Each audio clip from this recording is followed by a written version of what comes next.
ভারতের জনগণ আমাদের শত্রু। শিক্ষা প্রতিষ্ঠানে, সচিবালয়ে, বিশ্ববিদ্যালয়ে, মিডিয়াতে গুরুত্বপূর্ণ কি পয়েন্টগুলোতে আধিপত্যবাদের দোসররা ঘাপটি মেরে পড়ে আছে। এই আধিপত্যবাদী শক্তি যে ফ্যাসিস্টের প্রেতাত্মাকে আশ্রয় দিল, তারাও তো এই আধিপত্যবাদী শক্তি হিসেবে আবার প্রমাণ দিল যে তারা এই দেশের মানুষের গণ আকাঙ্ক্ষার সাথে তারা বিরোধিতা করেছে, যুদ্ধ ঘোষণা। আধিপত্যবাদী এই শক্তি চতুর্দিক থেকে আমাদের ঘেরাও করা আছে। ভারতের জনগণ আমাদের শত্রু। এখন যারা সেই দেশটা শাসন করছেন, সেই শাসকরা কখনো আমাদের দেশের সঙ্গে সৎ প্রতিবেশী সুলভ আচরণ করেনি। তারা বর্ডার কিলিংয়ের কথা বলেন, আমাদের পানি সমস্যার কথা বলেন, ট্রানজিট করিডোরের নামে আমাদের দেশের উপর দিয়ে তাদের সমস্ত স্বার্থ হাসিল করে নিচ্ছে, সুযোগ সুবিধা নিচ্ছে। আমাদের কোনো সুযোগ সুবিধা তারা দিচ্ছে না। আমাদের বন্দর তারা ব্যবহার করবে।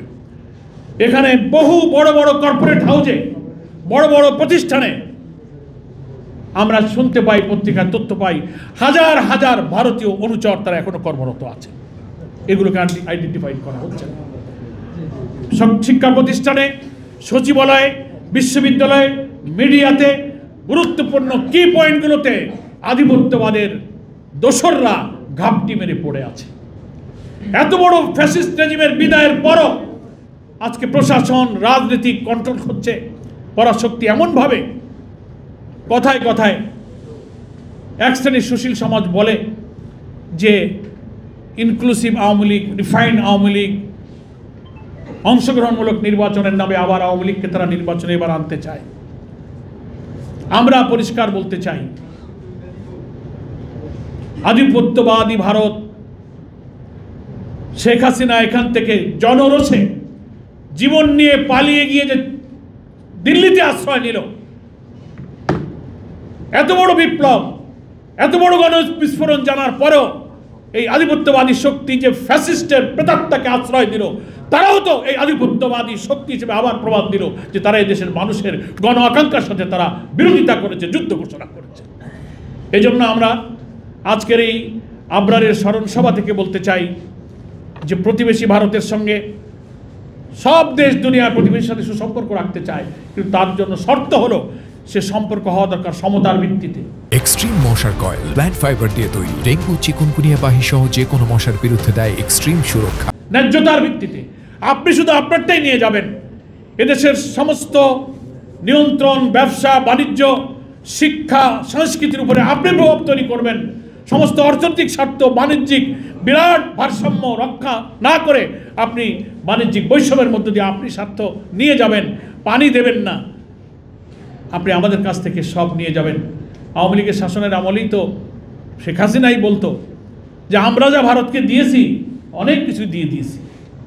অনেক মন্তব্য তারা করেছে। ওই যে বললেন আমাদের একজন আলোচক জালাল ভাই, ভারতের ভালো আমাদের ভালো, ভারত ভালো থাকলে আমরা ভালো থাকব। তো তারা আমাদের দেশটাকে স্বাধীন মনে করে না। তাদেরই বুদ্ধিজীবীরা বলতো যে 47-এর সীমানাটা রবার দিয়ে মুছে ফেললে পারলে ভালো হতো। ফলে এরা আমাদেরকে একটা অঙ্গরাজ্যের মতো মনে করে। আধিপত্যবাদ বিরোধী সংগ্রামী নেতা শফিউল আলম প্রধান মরহুম এই জন্যই কিন্তু আজীবন আধিপত্যবাদের বিরুদ্ধে উচ্চ কণ্ঠ ছিলেন বাংলাদেশে। কখনো তিনি দিল্লির দাসত্ব, দিল্লির প্রভুত্বকে কোনোদিন বাংলাদেশে গ্রহণ করেননি।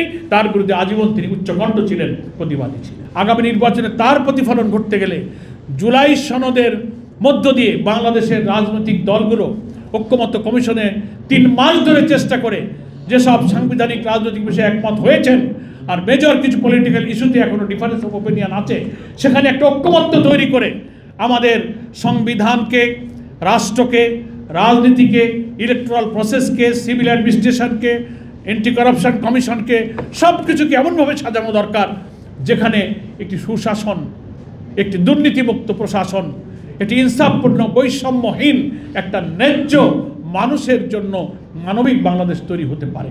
কিন্তু আমরা দেখতে পাচ্ছি জনগণের সেই আকাঙ্ক্ষা পূরণের পথে কোনো কোনো রাজনৈতিক দল নিজেদেরকে খুব এত বড় মনে করেন, নির্বাচনের আগেই মনে হয় যেন তারা ক্ষমতায় চলে গেলেন। ক্ষমতার কাছাকাছি মনে করে তারা যা বলবেন তাই যেন হতে হবে।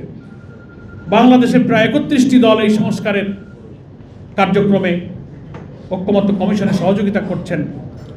25-26টি দলের যে সংস্কার প্রস্তাবে ঐক্যমত্য হয়েছে, বাকি গুরুত্বপূর্ণ কিছু মেজর জায়গায় কিছু কিছু দলের আপত্তির কারণে এই প্রচেষ্টা এখনো সফলতার মুখ দেখতে পাচ্ছে না।